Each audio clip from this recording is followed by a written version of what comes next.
తెలుగు సాహిత్య విస్తరికి స్వాగతం. నా పేరు డేగల అనితా సూరి. ఇవాల్టి బాలల కథా శీర్షిక పందిరి మంచం. ఈ కథ కథామంజరి వెబ్ మ్యాగజైన్లో ఆగస్టు నెల 2025న ప్రచురింపబడింది. మాధవాపురంలో సుధాముడనే పేదవాడు ఉండేవాడు. రెక్కాడితే గాని డొక్కాడని సుధామునికి తల్లి, తండ్రి, భార్య, కొడుకు ఉన్నారు. జానెడు భూమి కూడా లేని సుధాముడు పొలాల్లో కూలీ పనులకు వెళ్ళేవాడు. తెలిసిన వాళ్ళు ఏ పని చెప్పినా చేసేవాడు. కొందరు బియ్యం, పప్పులు ఇస్తే కొందరు పావలో అర్ధో చేతిలో పెట్టేవాళ్ళు. ఒకసారి ఊరి జమీందారు పొలాన్ని కౌలుకు చేసే సుబ్బన్న పని మీద వేరే ఊరు వెళ్ళాల్సి వచ్చింది. అసలే వరి పంట కోతకు దగ్గర పడింది. అటువంటప్పుడు జాగ్రత్తగా ఉండకపోతే దొంగలు పడే అవకాశం ఎక్కువ కాబట్టి నమ్మకమైన సుధాముణ్ణి పంటకు కాపలాగా పడుకోమని చెప్పాడు. సుధాముడు తన పందిరి మంచం భుజానేసుకుంటూ పొలం వైపు వెళ్తుంటే పక్క పొలం రమణయ్య ఇతను చాలా మెతకవాడు. అసలే పొద్దంతా అందరి పనులు చేసి అలసిపోయి ఉంటాడు కాబట్టి తొందరగా నిద్రపోతాడు. అప్పుడు జమీందారు పొలంలోని వరి కంకులు అందినంతా కోసుకోవచ్చు అని తలచి వెంట నడవసాగాడు.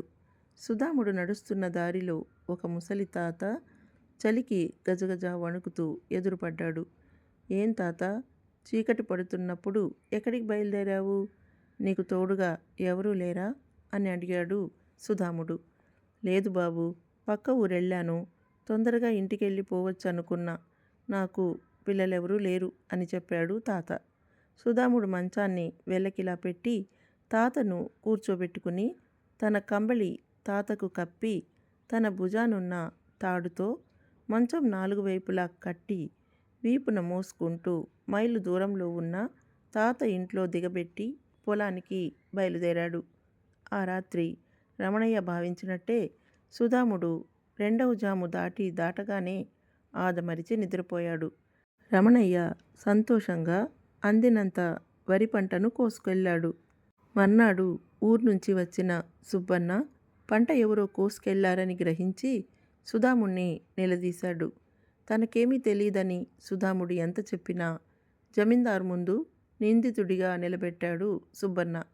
జమీందారు ఊరి వాళ్ళందరినీ పిలిపించి తన పనివాడితో నిజం ఒప్పుకునేంత వరకు సుధాముణ్ణి కొరడాతో శిక్షించమని చెప్పాడు.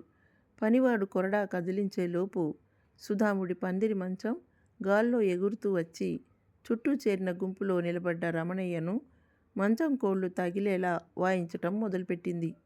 జమీందార్తో సహా అందరూ ఆశ్చర్యంగా చూస్తుండగానే రమణయ్య దెబ్బలు తాళలేక కుయ్యో మొర్రోమంటూ జమీందారు కాళ్ల మీద పడి వరి కంకులు తానే దొంగిలించానని ఒప్పుకున్నాడు. ఆ రాత్రి ముసలితాత రూపంలో సుధాముణ్ణి పరీక్షించిన సస్యదేవత పందిరి మంచాన్ని ఆవహించి అసలు నిజం చెప్పించాక సుధాముడి మంచి బుద్ధిని మెచ్చుకుంటూ 2 లంకె బిందెలు పందిరి మంచం పైన ప్రత్యక్షమయ్యేలా చేసి అందరూ వినేలా అశరీరవాణితో సుధాముడి వంటి శ్రమ విలువ తెలిసి వినయంతో పరోపకారంతో ఉన్నవాళ్ళు జీవితంలో ఎప్పటికైనా బాగుపడతారు. లంకె బిందెలతో సుధాముడు తన కుటుంబాన్ని మాత్రమే కాక అన్నార్తులను ఆదుకోవాలని కాంక్షిస్తున్నాను అని మంచాన్ని వీడి మాయమైంది. ఈ వింతను చూసిన ఊరి జనం మార్పు చెంది తాము కూడా ఇతరులకు సహాయం చేస్తూ చుట్టుపక్కల గ్రామాల్లో మాధవాపురమంతటి ఊరు మరెక్కడా లేదన్న గొప్ప పేరు తెచ్చుకున్నారు. పందిరి మంచం అన్న కథ మీకు నచ్చినట్లయితే కామెంట్ చేయండి, షేర్ చేయండి, లైక్ చేయండి. మరిన్ని వీడియోల కోసం మా తెలుగు సాహిత్య విస్తరి ఛానల్ని సబ్స్క్రైబ్ చేసుకోండి. మరొక ఆసక్తికరమైన వీడియోతో త్వరలోనే మళ్ళీ కలుద్దాం.